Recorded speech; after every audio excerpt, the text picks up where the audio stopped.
Solid North? Tama naman kasi si Atty. Harold Respicio na wala na yung Solid North. Kaming mga Ilocano ang nagpapatunay na ang Solid North ngayon ay nakasuporta na kay Vice President Sara Duterte.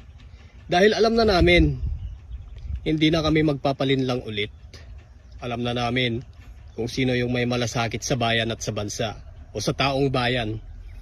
Alam na namin yung nagtatrabaho ng tama, yung nagtatrabaho ng totoo, yung may pagsisikap sa bansa natin at sa taong bayan.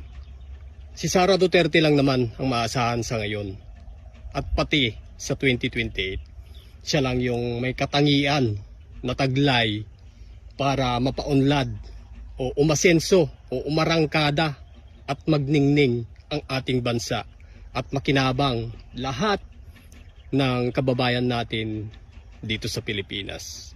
Si Sara Duterte lang talaga ang may malasakit sa atin, sa lahat ng tao o taong bayan dito sa bansa natin.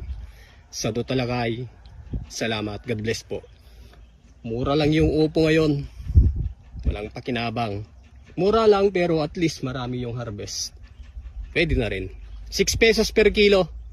Kawawa kaming magsasaka, no? Pero okay lang. Ganyan talagang buhay.